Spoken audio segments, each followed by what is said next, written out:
Hello ನಮಸ್ಕಾರ ಸ್ನೇಹಿತರೆ. ನೋಡಿ ನಾವು ಇದನ್ನು ಈ ಬೀಮ್ನ ಚಿಪ್ ಮಾಡ್ತಾಯಿದ್ದೀವಿ. ಯಾಕಂದರೆ ಕಟ್ ಮಾಡೋಂಗಿಲ್ಲ, ಯಾಕಂದರೆ ಈ ರಾಡ್ಸು ಅವ್ರಿಗೆ ಬೇಕಂತೆ, ಅದಕ್ಕೆ ನಾವು ರಾಡ್ಸ್ನ ಬಿಡಿಸ್ಕೊಡ್ತಾ ಇದ್ದೀವಿ. ನೋಡಿರಿ, ಅದೇ ಥರ ಈ ಬೀಮನ್ನು ಚಿಪ್ ಆಗುತ್ತೆ. ನೋಡಿ, ಈ ಥರ ಎಲ್ಲ ಆಗಲೇ ವರ್ಕ್ ಸ್ಟಾರ್ಟ್ ಆಗಿದೆ. ನೋಡಿ, ಈ ಥರ ಈ ಬೀಮನ್ನು ಚಿಪ್ ಆಗುತ್ತೆ. ನೋಡಿ, ಇದನ್ನು ಚಿಪ್ ಮಾಡಿದ್ದೀವಿ. ಕೆಳಗಡೆ ಸ್ವಲ್ಪ ಇದೆ, ಅದನ್ನು ಚಿಪ್ ಮಾಡ್ತೀವಿ. ಆಗಲೇ ಮೇಲ್ಗಡೆ ಹ್ಯಾಂಗಲ್ಸ್ ಎಲ್ಲ ಫಿಕ್ಸ್ ಆಗಿದ್ದಾವೆ. ನೋಡಿ,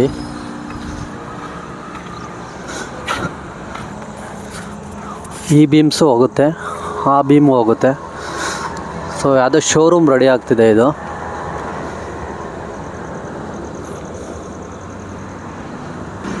ಹಾಗೆ ಕಟ್ ಮಾಡ್ಬೋದಿತ್ತು, ಬಟ್ ಅವ್ರಿಗೆ ರಾಡ್ಸ್ ಬೇಕಾಗಿರೋದ್ರಿಂದ ಚಿಪ್ಪಿಂಗ್ ಮಾಡ್ತಾಯಿದ್ದೀವಿ.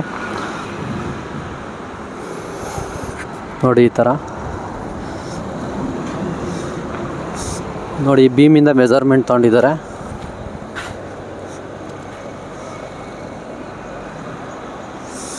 ಯಾವುದೇ ಥರ ಈ ಥರ wall cutting, mould cutting, beam chipping ಇದ್ದರೆ ನಮ್ಮನ್ನು ಕಾಂಟ್ಯಾಕ್ಟ್ ಮಾಡಿ.